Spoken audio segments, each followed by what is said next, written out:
experiences with eczema. So first we have Anandita Rumta. She is going to talk about her experiences, and she is one person who's been very actively involved in eczema. She has a blog on eczema where she writes about her experiences, and she has many more further things planned for eczema. So I think she's a very articulate person to convey a parent's viewpoint on eczema. Hi, good morning. I am Anindita and I am here today to talk about how as a family we've been dealing with our 7-year-old daughter Ayana's eczema for the past 6-7 years now.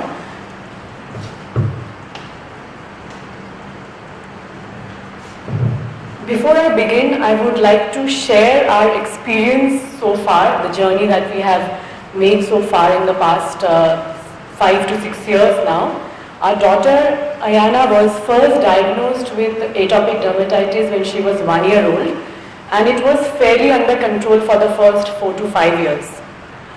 Before I begin, I would also like to mention that it has been our experience that sometimes it is necessary to give your child oral steroids or some such other powerful drug. You don't have a choice sometimes. Of course, it is also important to be prescribed by the right doctor at the right dosage and to be monitored regularly at all points in time. So our journey so far, in 2011, her skin condition became really bad, in the sense she was itching constantly, and her skin became red and inflamed all over due to extreme exfoliation, which is a condition called erythroderma. Finally, it became so bad that we had to put her on oral steroids, prednisolone, which brought her eczema under control.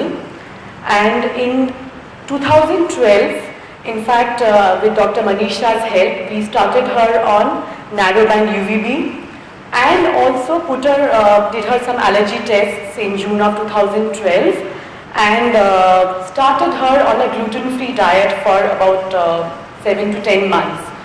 This was done based on the allergy test that we had done at that time, where she had shown very high IgE levels for various allergens like wheat, etc.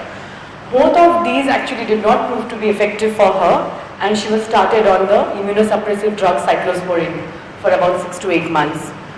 Then in 2013, which is last year, we wanted to try out other forms of treatment as well, and we showed her to a renowned pediatric dermatologist in London at the Great Ormond Street Hospital for Children.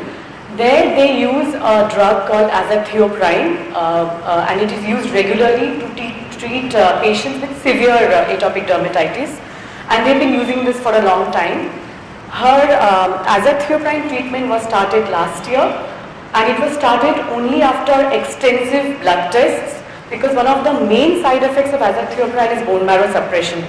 And there is a critical test, enzyme test called TPMT, which was carried out in her case as well, and her results came in absolutely normal, after which she was started on azathioprine.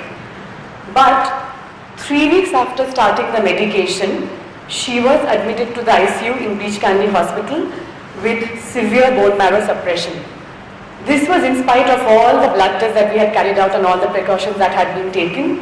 It was a nerve-wracking 2 weeks before the doctors pronounced her out of danger, and it was a very bad time for all of us. So I would like to highlight two things that I think that we learned from our experience. One is that one cannot be simply too cautious where your child is concerned when you're giving a powerful drug like any of these kind of drugs. So as a parent, you have to be very sure that you're monitoring it at all points in time, no matter what the protocol is. And as far as azathioprine is concerned, the protocol is that the first blood test is carried out after 3 weeks, because that enzyme test is supposed to be pretty accurate in determining the suitability of the patient for the drug. But in our case, that didn't obviously happen. In spite of having a very normal result, she went into bone marrow suppression. Secondly, it is very important to see the right specialist or a doctor from the very beginning And once you know that you can trust them, and you will come to know over a period of time, you need to stick by them, and especially through the most difficult times. Only then does a treatment really work in the long run, especially in a chronic condition like eczema. Coming to our life today. Today, Ayana is on the immunosuppressive drug cyclosporine, which has already been covered earlier today. She is on a dosage just enough to maintain an equilibrium as far as her skin condition is concerned. We are also following some, but that's not the only thing that we are doing, and that's what I will be covering, in my presentation going ahead. So, couple of things. One is that what does not break us makes us stronger. So, we have come out stronger as a family because of our experience last year. And though we have a long way to go, I am still grateful for that. Living with eczema, that's one of the biggest challenges that we face on a daily basis. And the first thing that I would like to cover are the changes in lifestyle that we've had to make over the years. And that's something that I realized that you have to make irrespective of the severity of the condition. It's such a condition that you have to make various changes. And one of the main changes that I did was to switch from, again it has been covered as far as detergents are concerned, but I'll tell you what I actually am doing, following at home. I have switched from all chemical based detergents to 100% natural ones, and I use our own traditional Vita and Shikakai for these purposes. For clothes, I actually use dried soap nuts or Vita, which is available. And for laundry, other linen, I also use a mix of soda ash and lemon and neem extract. These are all available online in India and otherwise. Secondly, the other thing that is very important is dust mites, which has again been covered, one of the triggers, and it is found in every home. So that is what makes it so important to get rid of. As has been mentioned, I have also removed all soft toys from my house. I don't have any soft toys. That's been there for a very long time. No soft toys, no heavy drapes in my entire house, not just my children's bedroom. No heavy furnishings, no heavy upholstery, nothing. I have removed all of that. I also steam clean, not just vacuum clean. I actually use steam cleaners to steam clean my house every month. It is pretty cumbersome, but so it is done about once a month. It is much more effective in killing dust mites than even a regular vacuum cleaner or getting rid of them. Also, the other thing that we've had to do over a period of time is to make changes in diet as and when required, because that does help. I mean, and that's been, I interact with a lot of other parents, with our doctors of course, and it has helped a lot of other children. So we had made changes in her diet in a couple of years back. And even now she's on a restricted diet because she is ongoing an Ayurvedic treatment as well to complement her regular medication.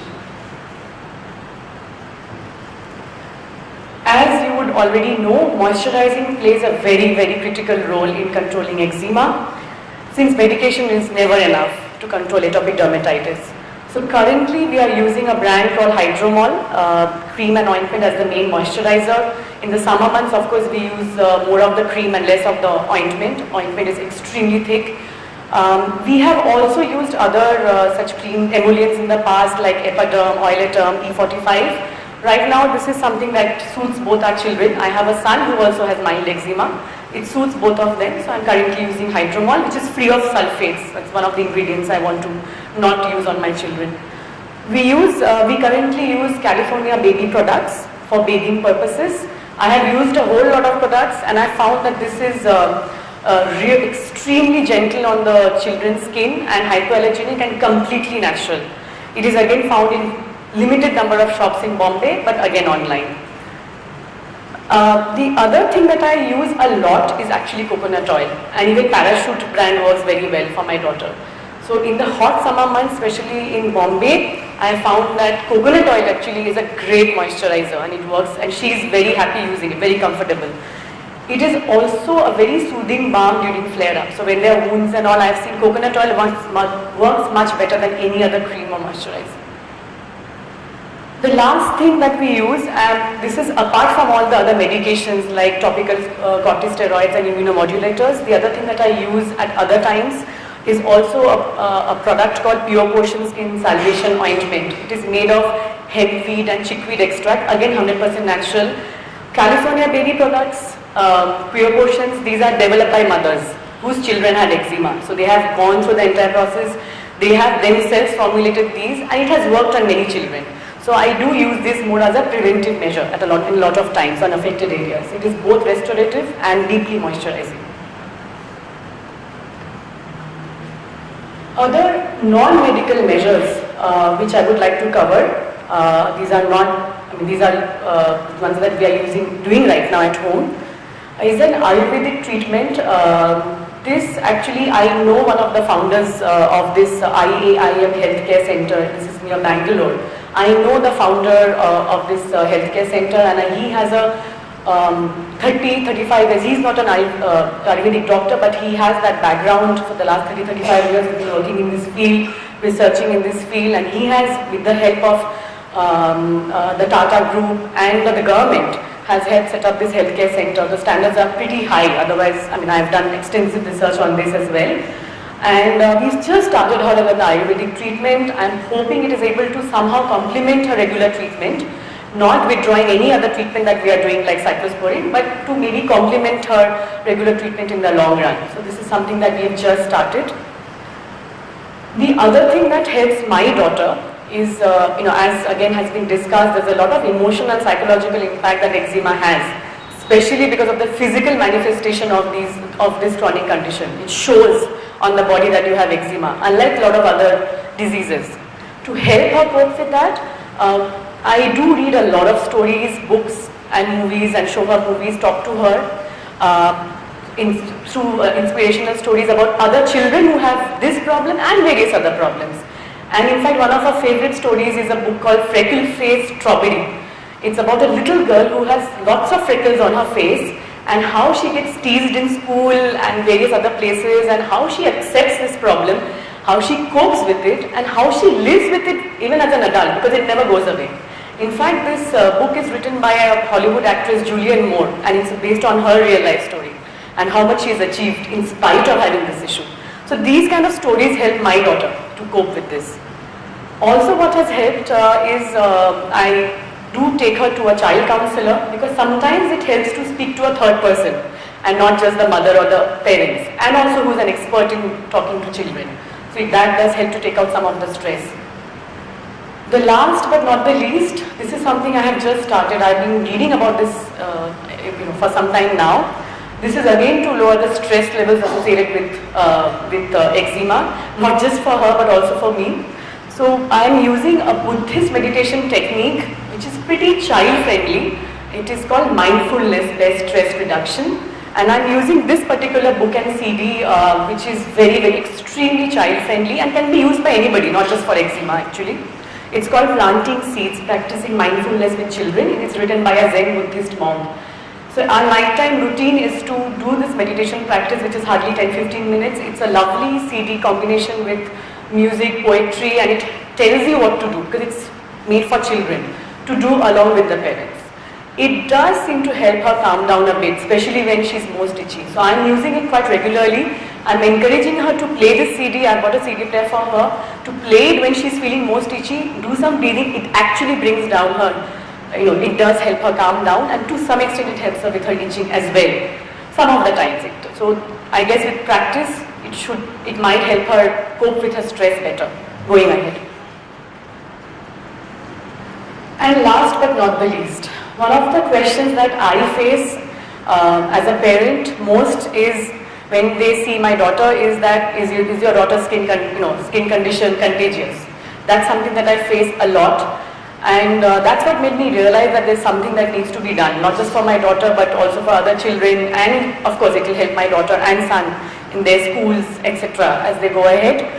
So I, as a small step towards rectifying this low awareness in our country, I started sharing our experiences through my own blog, which is eczemaandindianperspective.com. This was last October. I have put into it all the details that I have, in far greater details, whatever I have shared with you today, our experience, information about products, treatments, ongoing research, whole lot of things. Secondly, I am starting an eczema support group in Mumbai with the help of Dr. Amrita Talwar. We should be starting in the 3rd or 4th week of July, and whoever wants to enroll with us, please feel free to contact me for that. So couple of things at the end is that I know that I will do whatever it takes to help my daughter lead a normal life. So you as a parent will have to be the best advocate of your child, for your child to fight against this eczema. Thank you.